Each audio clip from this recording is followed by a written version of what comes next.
Bismillahirrahmanirrahim. Assalamualaikum warahmatullahi wabarakatuh.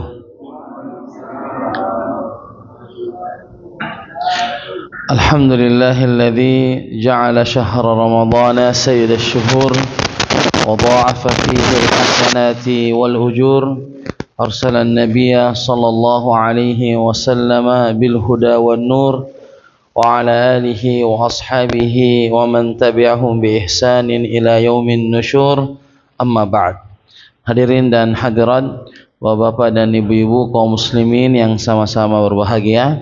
Alhamdulillah, di hari yang mulia ini, di hari Jumat pada tanggal 14 dari bulan suci Ramadan tahun 1446 Hijriah, dengan izin Allah subhanahu wa ta'ala dan taufiknya kita bisa hadir untuk sama-sama melanjutkan kegiatan kita setiap ba'da subuh dalam program kajian rutin subuh dalam tema Qawaidu Qur'aniyah, kaidah-kaidah yang bersumber dari ayat-ayat suci Al-Quran.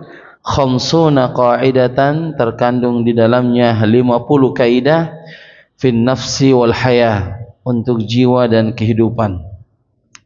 Para jamaah sekalian, kita berada di hari Jumat. Untuk itu kita memperbanyak sunnah Nabi sallallahu alaihi wasallam. Di hari Jumat ini disebutkan dalam hadis yang diriwayatkan oleh Imam Al-Bukhari rahimahullah, khairu yaumin tala'at alaihi syams, sebaik-baik hari terbitnya matahari, yaumul Jum'ah, yaitu ketika hari Jumat. Sebaik-baik terbit matahari di sebuah hari adalah hari Jumat. Fihi khuliqa Adam, di hari Jumat itu diciptakan Nabi Adam alaihissalam. Wa fihi ukhrija minha, dan di hari Jumat juga dikeluarkan Nabi Adam dari surga. Wala taqumus sa'atu illa fi yaumil Jum'ah, dan tidak ditegakkan hari kiamat kecuali juga terjadi pada hari Jumat. Ya. Jadi hari Jumat ini adalah hari yang mulia, hari yang agung, maka kita memposisikan diri kita dengan mengagungkan hari Jumat ini.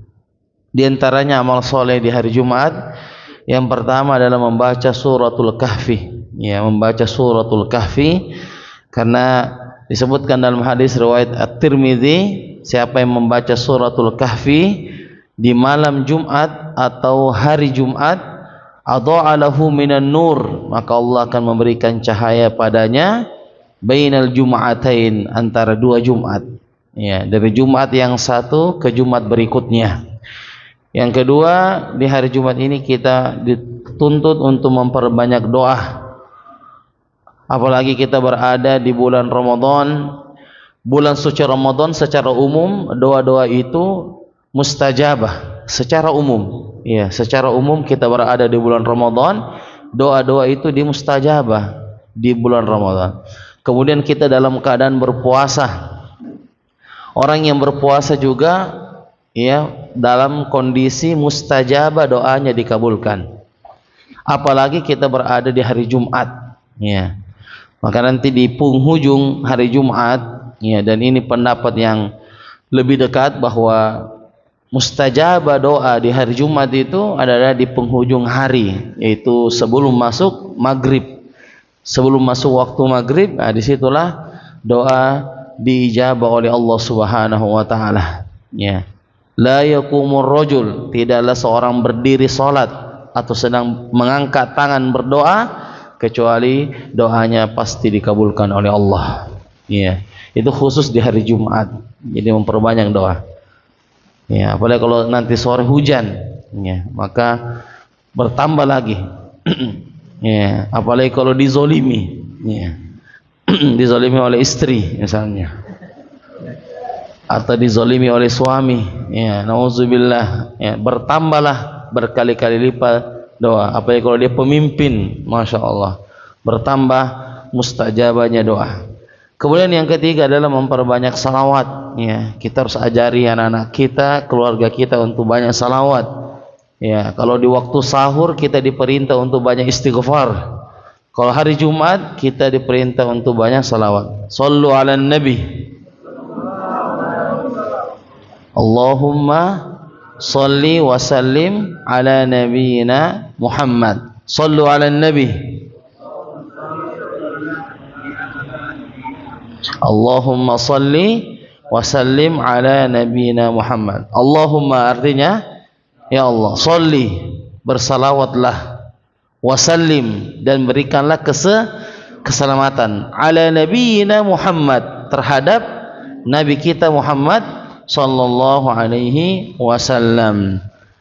Wal bakhil, dan orang yang pelit, ma dzukirtu, siapa yang disebutkan nama nabi dan dia tidak mau bersalawat, ya, atau dia lupa bersalawat. Ini orang yang paling pelit, ya. Dalam agama kita, orang yang paling pelit itu adalah orang yang tidak mau bersalawat, ya, dengan disebutnya nama Rasulullah sallallahu alaihi wasallam. Untuk itu ketika kita mempelajari Al-Quran, mempelajari hadis, maka keutamaan yang mulia, keutamaan yang besar kalau kita dalam belajar sering-sering salawat, ya. Kita baca hadis Riyadhus Shalihin, di situ sering disebut nama Nabi, maka dengan seringnya kita menyebut nama Nabi, maka kita akan diberikan 10 salawat, 10 keselamatan. Kita tadi hanya bersalawat sekali, tapi balasannya 10 kali. Allah memberikan 10 kali. Baik.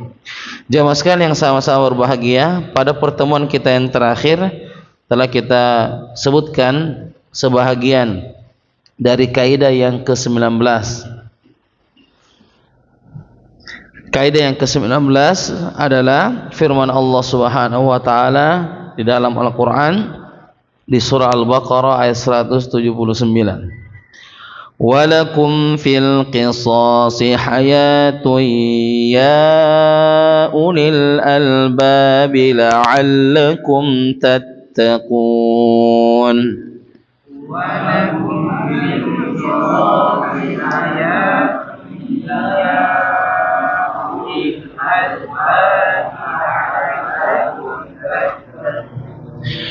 Walakum fil qisasi hayatun ya ulil albab la'allakum tattaqun. Walakum fil qisasi hayatun ya ulil albab la'allakum tattaqun. Artinya, dan dalam qisas itu ada jaminan kelangsungan hidup bagimu, wahai orang-orang yang berakal, supaya kamu bertakwa. Surah Al-Baqarah ayat 179. Telah kita sebutkan bahwasanya qisas adalah perintah dalam agama, yaitu membalas sama dengan apa yang dia terima, ya. Kalau dia dibalas dipukul, maka dia boleh untuk memukul balik. Ketika dia menzolimi, maka dalam agama boleh dia menzolimi balik. Tetapi yang terbaik tentunya memaafkan, ya, itulah yang terbaik. Yang terbaik adalah memaafkan. Tetapi kalau dia tidak sanggup memaafkan, karena beda-beda manusia memiliki hati, ada hati yang menerima, ada hati yang tidak bisa menerima, maka berhak bagi dia untuk membalas, ya, berhak bagi dia untuk membalas, tetapi memaafkan itu tentunya lebih afdol, ya, lebih afdol kalau dia memaafkan. Kemudian telah kita sebutkan bahwa dalam qisas itu ada kelangsungan hidup bagimu, ya. Kalau kita lihat ayat ini, bahwa qisas itu konteksnya lebih ke terjadi pada pembunuhan. Jika si A membunuh si B, B menjadi terbunuh, maka keluarga si B boleh untuk mengqisas si A yang membunuh. Maka keluarga daripada korban itu boleh dia memberikan atau menetapkan qisas untuk si A yang telah membunuh keluarganya, ya. Sehingga si A juga dihukum qisas, dihukum mati juga. Tetapi kalau ahli waris memaafkan dan meridhoi, maka keluarga dari si A atau pelaku di sini dia membayar diat. Dia membayar apa?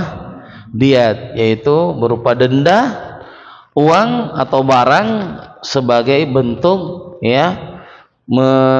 sebagai bentuk untuk apa yang dia kerjakan berupa pembunuhan. Ya, dia harus membayar diat. Tetapi kalau keluarga B menuntut untuk dibunuh juga, maka itu haknya. Ya.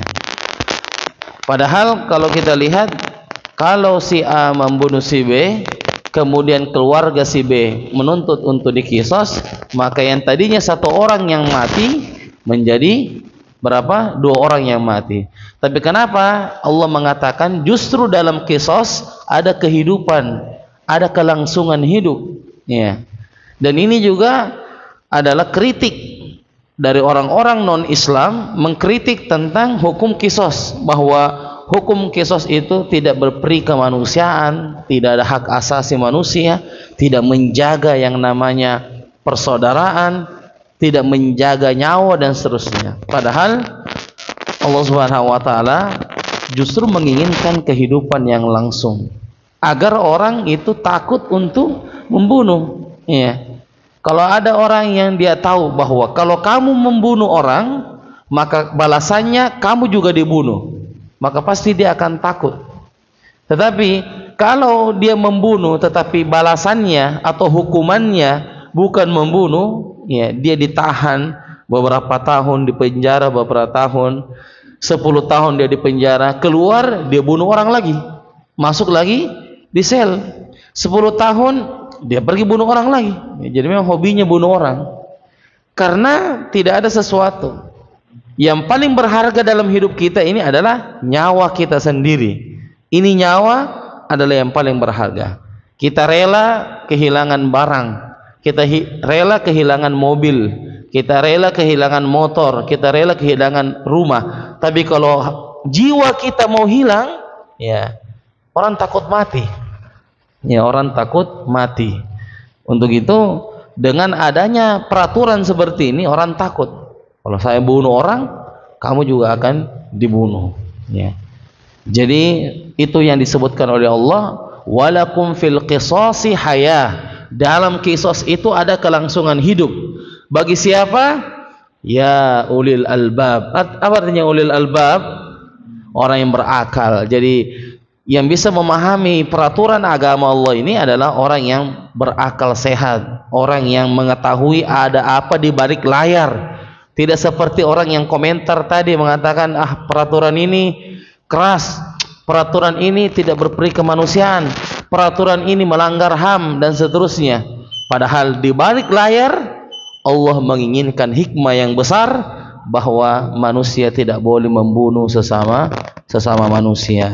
Baik, jamaah sekalian yang sama-sama berbahagia, insyaallah taala kita akan lanjutkan materi kita. Namun sebelumnya kita memurojaah dari kaidah-kaidah yang sudah kita pelajari. Kaidah yang ke-13, abaukum wa abnaukum la tadruna ayyuhum aqrabu lakum naf'a.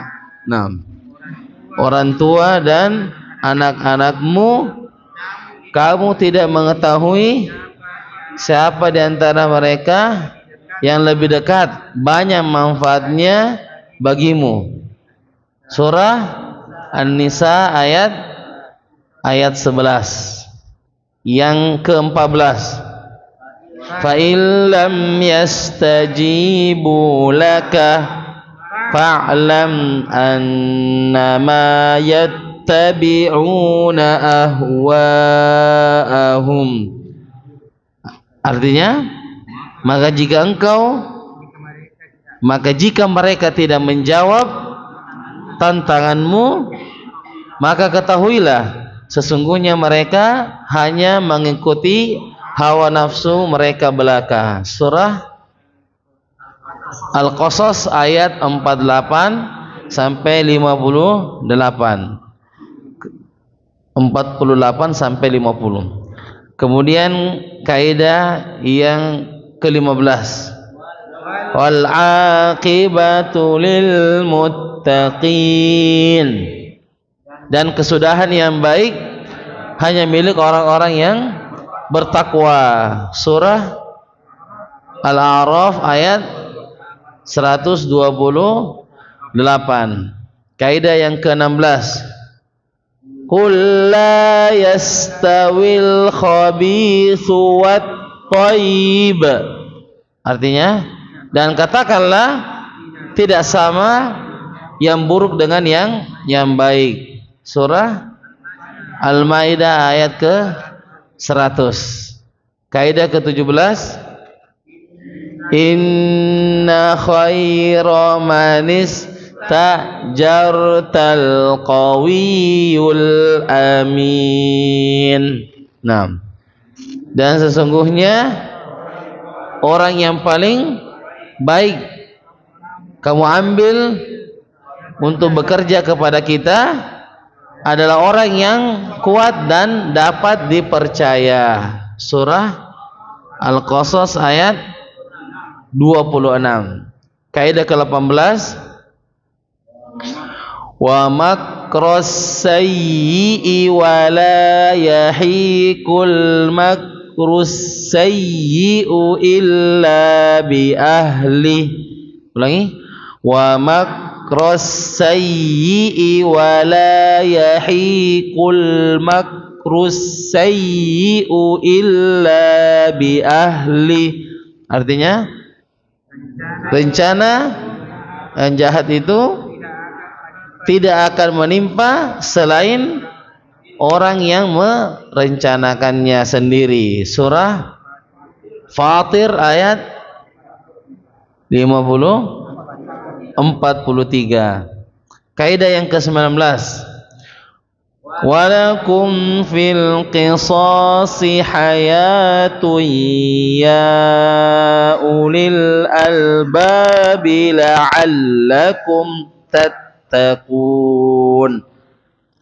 Dan dalam kisos itu ada jaminan kelangsungan hidup bagimu, wahai orang-orang yang berakal, supaya kamu bertakwa. Surah Al-Baqarah ayat 179. Ahsantum. Baik, insyaallah taala kita akan lanjutkan pelajaran kita pada subuh hari ini.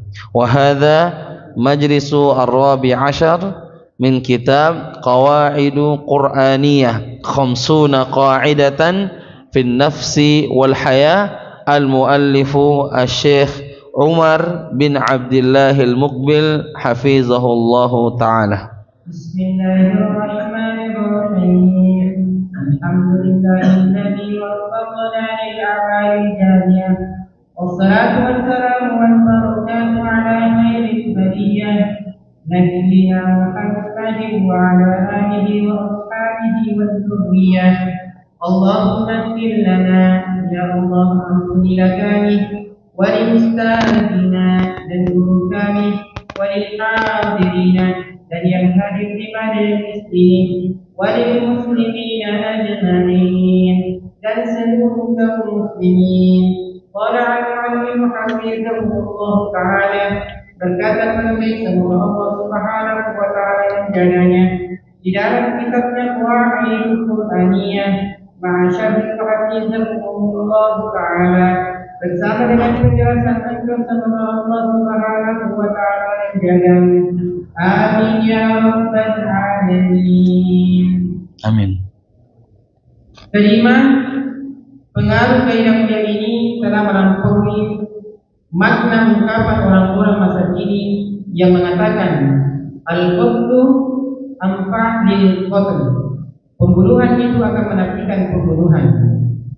Sebagian pakar bahasa berupaya menjelaskan makna kaidah ini, dan dalam hadis itu ada jaminan kelangsungan hidup bagimu, wahai orang-orang yang berakal, supaya kamu bertakwa.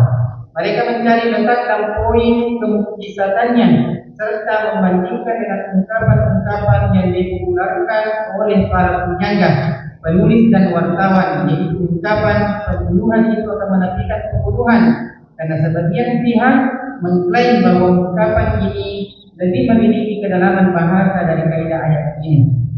Sebelum ditarakan sebuah komparasi, maka tidak ada salahnya mengutip perkataan seorang ulama yang bernama Abu Bakar al-Baqillani, di mana dia pernah mengucapkan kata yang ini tentang orang yang ingin membandingkan antara ungkapan kepada Allah dengan ungkapan makhluknya. Dia berkata, jika seorang yang mengaku penjaga, penyair, pemula atau yang lainnya tidak dapat memahami kefasihan Al-Quran, menemukan letak dan poin keindahannya, keajaiban lafaznya, maka Anda tidak perlu heran, sebab itu menunjukkan kelemahan dirinya dan kebodohannya, juga menjelaskan tentang rendahnya pemahamannya dan kadang-kadang akannya. Bismillahirrahmanirrahim. Alhamdulillah wassalatu wassalamu ala Rasulillah wa ala alihi wa sahbihi wa mawalah, amma ba'd. Qala al-muallif rahimahullah. Poin yang kelima, di sini penulis mengutip ada perkataan orang Arab yang ingin menyaingi firman Allah Subhanahu wa taala. Kalau di ayat tadi Allah Subhanahu wa taala berfirman, "Walakum fil qisasi hayah." Dan dalam kisos itu ada jaminan kelangsungan hidup. Nah, ada perkataan yang mengatakan ini yang lebih tepat bahasanya. Nah, seperti itu. Dia mengatakan ini bahasa yang lebih cocok dari walakum fil qisasi hayah. Perkataan apa itu? Coba perhatikan di poin yang kelima. Al-qatlu anfa'a lil qatl. Saya lihat ya. Al-qatlu anfa'a lil qatl. Apa artinya?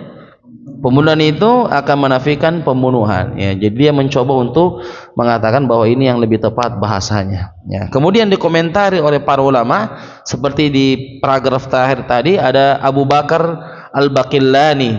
Ya, Abu Bakar al-Baqillani mengatakan bahwa siapa yang mencoba untuk membandingkan antara ungkapan-ungkapan Allah dengan ungkapan makhluk, ataukah dia sebagai sang pujangga, ya, orang yang sering berpuisi, orang yang sering bersyair, maka ketahuilah itu menunjukkan kedangkalan ilmunya, ya, kedangkalan ilmunya.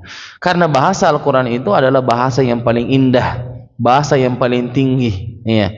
Orang yang mempelajari bahasa Arab itu belum tentu mengetahui persis apa yang ada di dalam Al-Quran, karena ini wahyu. Beda kalau misalnya kalau kita belajar bahasa Arab, kalau kita menghafal hadis itu cepat masuk, karena hadis itu kan perkataan Nabi, perkataan bashar, perkataan manusia.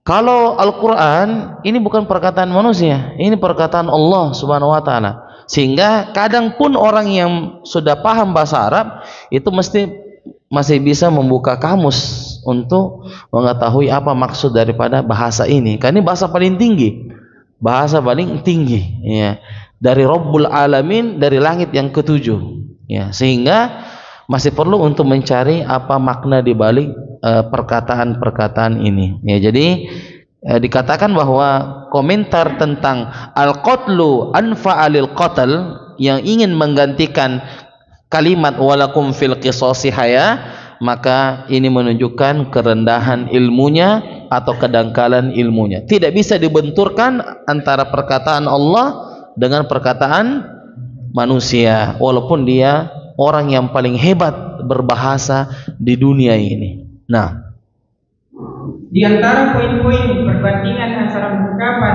pembunuhan itu akan menafikan pembunuhan dengan kaidah Al-Quran yang sedang kita bahas, dan dalam kisah itu ada jaminan kelangsungan hidup bagimu, wahai orang-orang berakal, supaya kamu bertakwa. Terlihat dari beberapa hal sebagai berikut. Satu, susunan huruf yang terdapat dalam kaidah Al-Quran fil qisas hayati, jumlahnya lebih sedikit dari ungkapan yang terdapat dalam ungkapan pembunuhan itu akan melakukan pembunuhan. Dua, kaidah Al-Quran menyebutkan lafaz al-qisas dan tidak membahasakan dengan kata al-qatlu, karena al-qisas sebuah lafaz yang mencakup setiap jenis kriminal yang menghilangkan nyawa. Kata ini menjelaskan bahwa hukuman itu disesuaikan dengan kesalahan sebelumnya, bukan sekedar permusuhan. Inilah bentuk keadilan yang sebenarnya. Sementara ungkapan sebelumnya hanya menggunakan kata al-qatlu, tidak mengaitkan bahwa itu sebuah hukuman, juga tidak mengindikasikan bahwa itu merupakan atas keadilan. Jadi dia sebuah pemaknaan kurang yang dan terbatas. Di antara komentar orang yang mengatakan al-qatlu anfa lil qatl, pembunuhan itu menafikan pembunuhan, maka dari segi bahasa qisas itu maknanya lebih umum, semua jenis kriminal, semua jenis kriminal. Apakah dia menzolimi, ya, ataukah dia memukul. Kalau al-qatlu dia lebih ke pembunuhan saja, berarti maknanya sempit, tidak luas. Makanya Allah memakai kata walakum fil qisas dan tidak mengatakan walakum fil qatl, karena qatl itu hanya tercangkup pada pembunuhan. Jadi ini kita katakan bahasanya tidak seperti bahasa Al-Quran. Nah, kaidah Al-Quran fil qisas hayatun, menetapkan adanya kehidupan melalui hukum qisas. Sementara ungkapan di atas hanya menartikan pembunuhan, ia tidak menunjuk kepada makna yang ditunjuk oleh lafaz hayat atau kehidupan. 4. Pada kaidah Al-Quran tidak berulang dua kata yang sama dalam satu kalimat. Berbeda pada ungkapan yang mengulang lafaz pembunuhan sebanyak 2 kali pada kalimat yang pendek. Baik, pengulangan kata dalam satu kalimat itu menunjukkan bahasa yang rendah, ya. Karena di sini mengatakan al-qatlu anfa'a minal qatl, pembunuhan lebih menafikan pembunuhan. Jadi terulang. Kalau firman Allah tidak ada terulang, walakum fil qisasi haya, dan dalam kisos itu ada kelangsungan hidup. Artinya tidak ada kata yang berulang. Yang salah satu menunjukkan lemahnya bahasa adalah kalau dia mengulang-ulang, ya, seperti kalau dalam khotib, ya, ulang-ulang bahasanya, ya.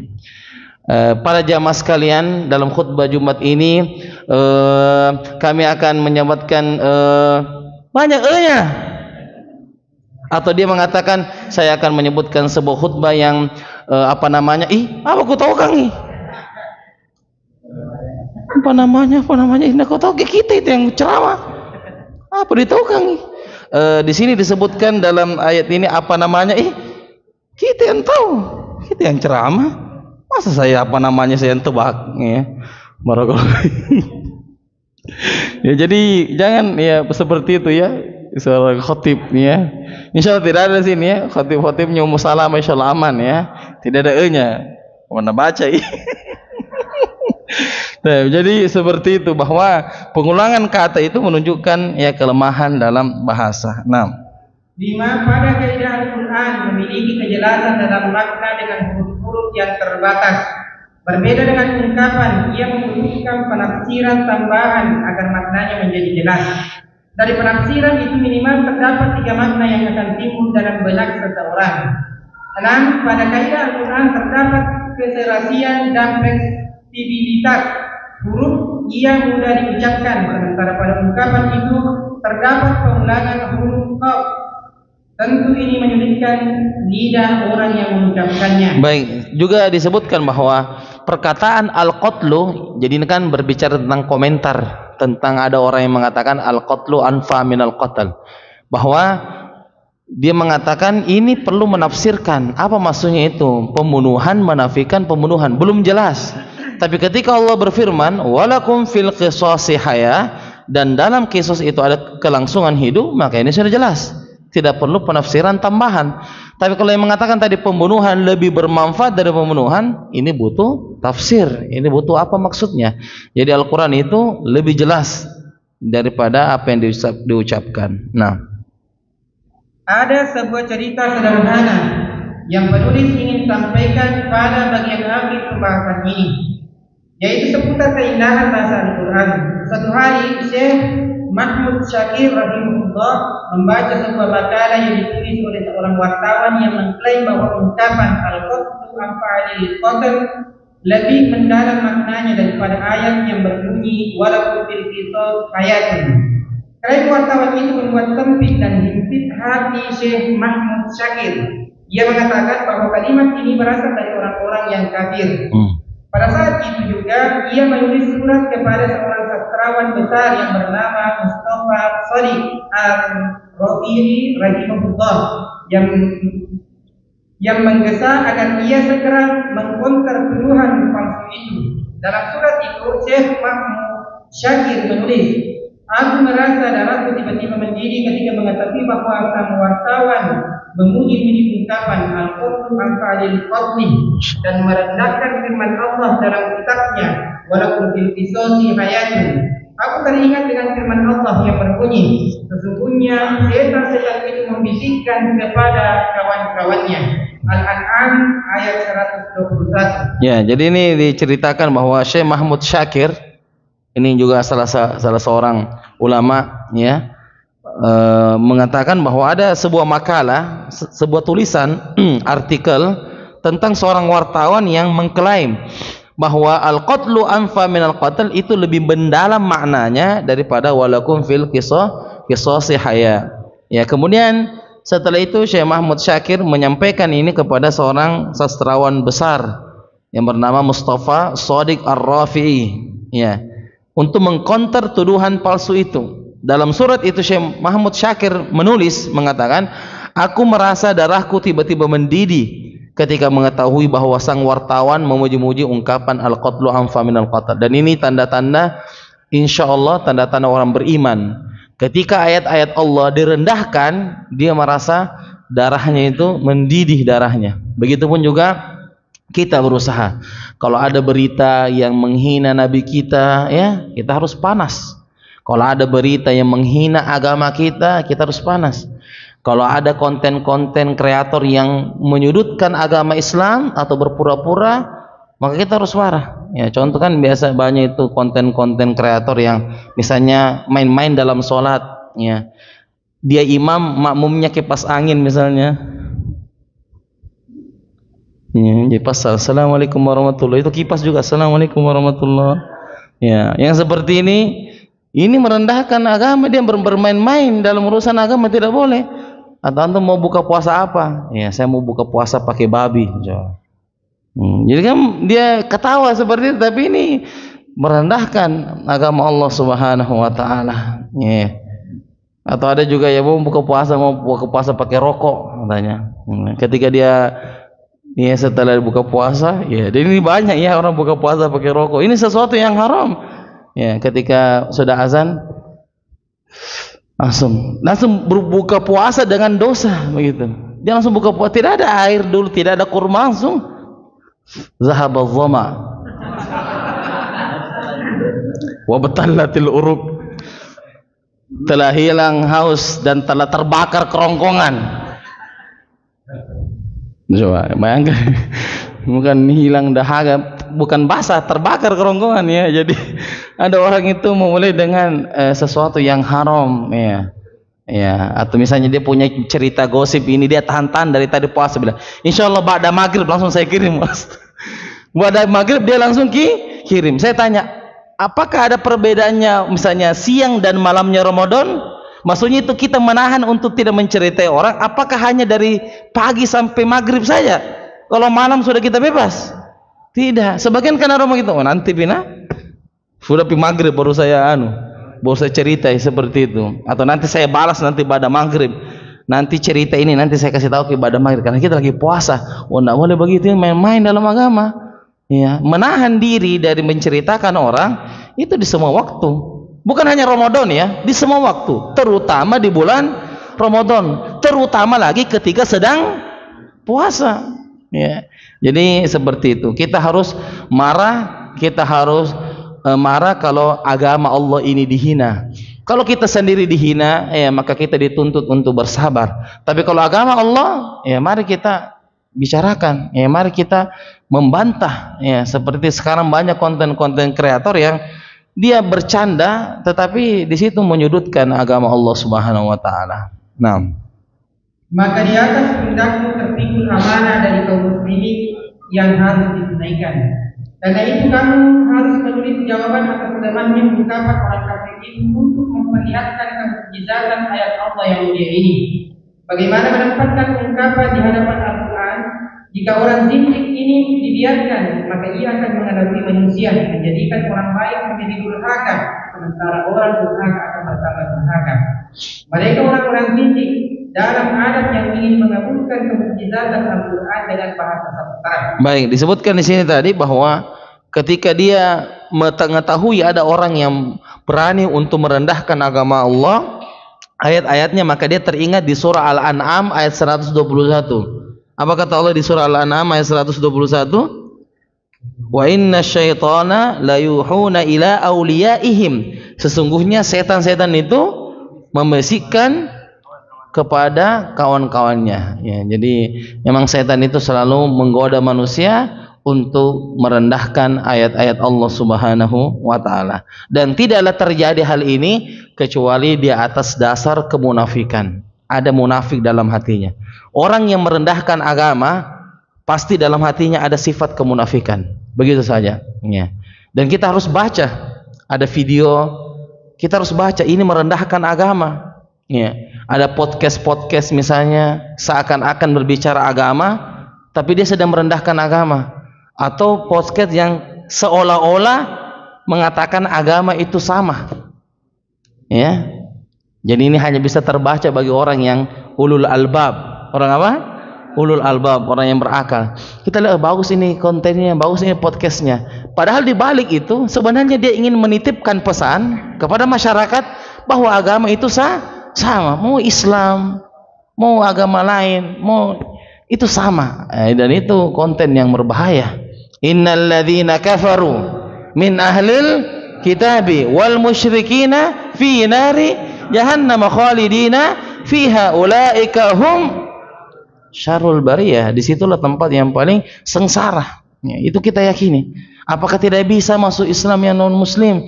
Baik sekali dengan tetangga, sering karena kasih uang 5 juta. 5 juta dikasih uang 5 juta untuk beli-beli kebutuhan hidup.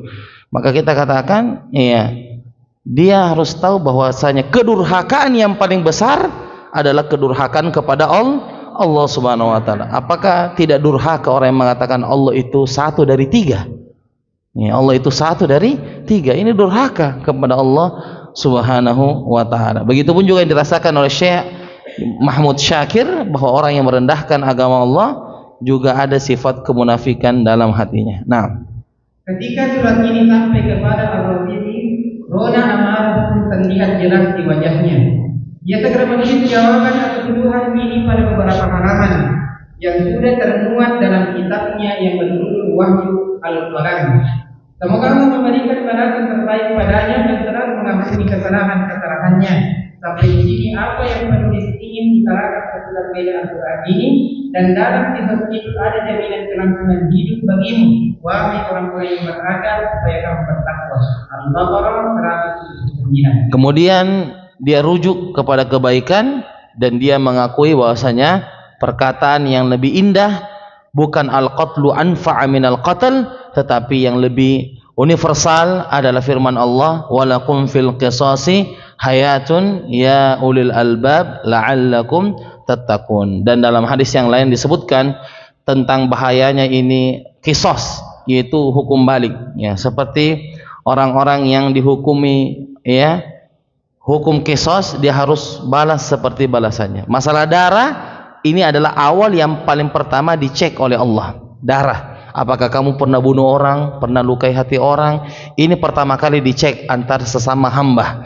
Makanya dalam hadis yang lain Rasulullah SAW bersabda, la yahillul damu bir'im bihda salas. Tidak halal darah seseorang ditumpahkan kecuali 3 kondisi. Kata Nabi, tidak halal darah itu ditumpahkan kecuali 3. Yang pertama, as-sayyibuz zani, orang yang sudah menikah tapi dia berbuat zina, bahasa lainnya selingkuh. Ya. Ini halal, nauzubillah, ya halal. Ya, disebutkan dihalalkan darahnya. Yang kedua, ya, an-nafsu bin nafsi, orang yang membunuh manusia. Orang yang membunuh orang, maka qisasnya juga dibunuh. Dan yang ketiga, watariku didinihi, yang murtad dari agamanya. Yang murtad dari agamanya, wal mufariqu lil jamaah, dan juga yang berpisah dari pemerintah yang sah.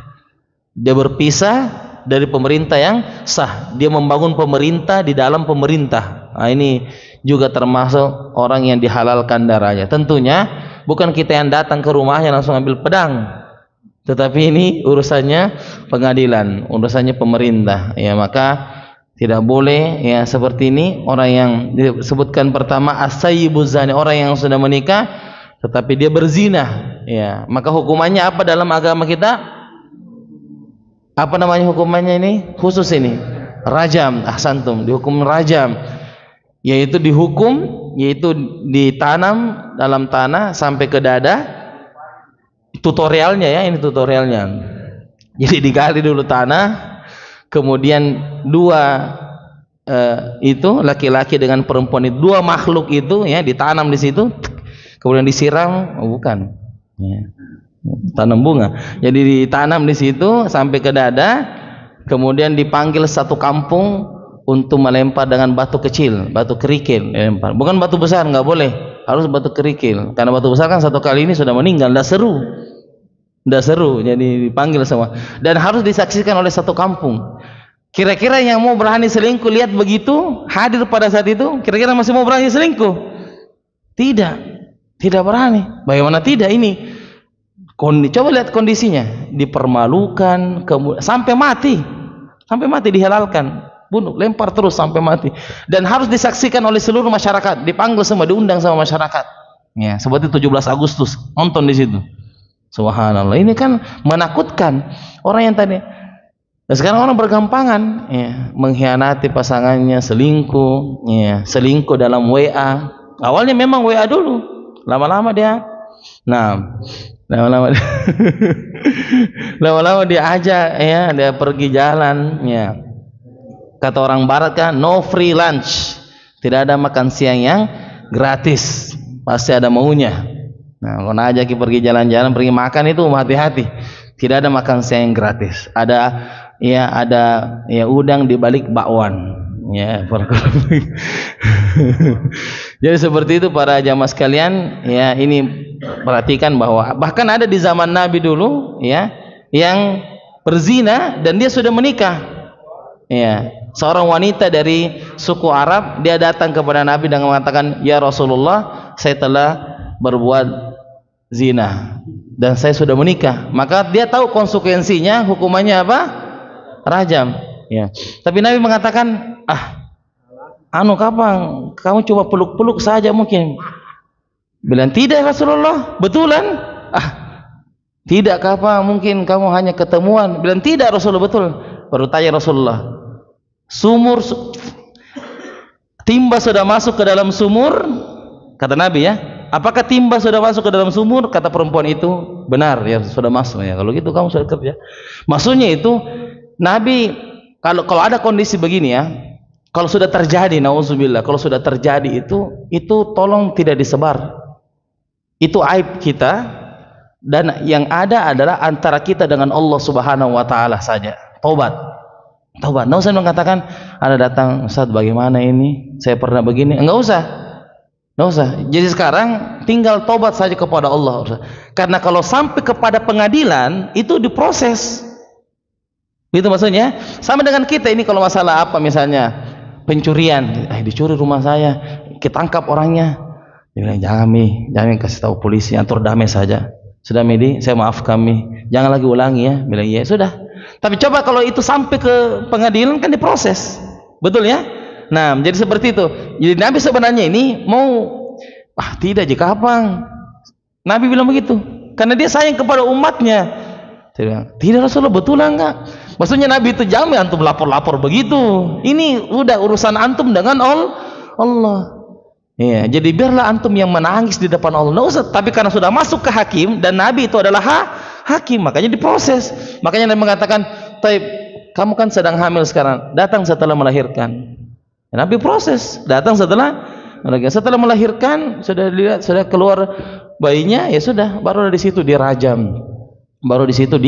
Dirajam. Jadi kalau ada perbuatan begitu, tidak usah disampaikan, antara kita bertobat kepada Allah Subhanahu wa taala, karena ini adalah ya urusan kita dengan Allah Subhanahu wa taala. Tapi itu tadi, kalau sudah terproses ke hakim sudah dengar, ya maka diproses. Nggak bisa kita bilang pura-pura tidak tahu, nggak boleh.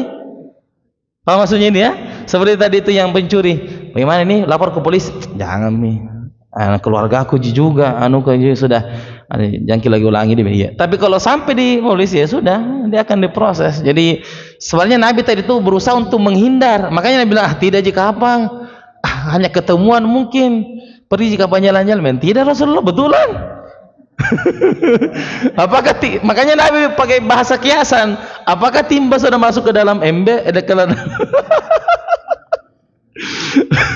Apakah timba sudah masuk ke dalam sumur? Kata perempuan itu, iya Rasulullah, sudah. Ya sudah. Ya kenapa? Sumur yang datang. Astagfirullah. Ya, jadi ini perlu ya untuk hati-hati ini ya, harus dihindari. Wala taqrabuz zina, jangan mendekati zina, ini berbahaya, dirajam ya, dirajam. Kalau dia tidak bertaubat, maka rajamnya di akhirat. Tapi Allah Subhanahu wa taala ini bagi kabar gembira bagi orang yang terjatuh dalam perbuatan dosa dan dia punya niat bertaubat dengan taubat nasuha, man tabah min dzambihi kamal la dzambalahu. Kata Nabi, siapa yang bertaubat dari dosanya seperti dia tidak pernah menyentuh dosa itu. Coba misalnya dia pernah bunuh orang, dia taubat, nangis dia, maka bagi Allah kamu tidak pernah bunuh orang. Nah gitu. Ada orang pernah berzina, nauzubillah, kemudian dia taubat, menangis dia dalam sendiriannya dalam sholat tahajudnya, maka bagi Allah kamu seperti tidak pernah berzina. Nah itu jadi syaratnya dengan taubat nasuha ya. Baik, saya kira demikian ya. Nah, apa makna dibalik Allah menyebutkan bahwa orang berakal padahal banyak orang yang berilmu? Nah, kenapa Allah tidak memakai kata ulul ilmi, orang yang mempunyai ilmu, daripada orang yang berakal? Baik, jadi yang Allah Subhanahu wa taala pakai kata diksi orang berakal, bahwa ini bisa diserap bagi siapa saja. Maksudnya apakah dia orang muslim atau non muslim, kalau dia mempunyai akal yang sehat, dia masih bisa jernih ini. Kalau ulul ilmi itu lebih khusus kepada hanya orang beriman saja. Kalau kata ilmu, karena ilmu itu kan hanya diberikan kepada orang beriman. Ilmu yang disebutkan adalah yang ada dalam Al-Quran, bukan ilmu dari segi dunia ya. Makanya Allah mengatakan ulil albab, dan ini lebih umum maknanya daripada orang yang berilmu. Bisa diserap bagi orang yang beriman dan juga orang yang non muslim kalau dia mau melihat apa yang ada di balik layar. Makanya Allah pakai kata diksi ulil albab, orang yang berakal. Baik, kita sebutkan kaidah ya. Kaidah yang ke 18 ya. Nah, kaidah 18. Tafadhal.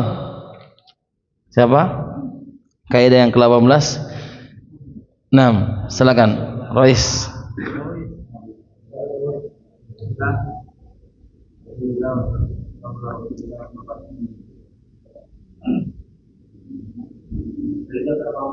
Yaitu rencana yang jahat itu akan menimpa selain orang yang mengerjakannya.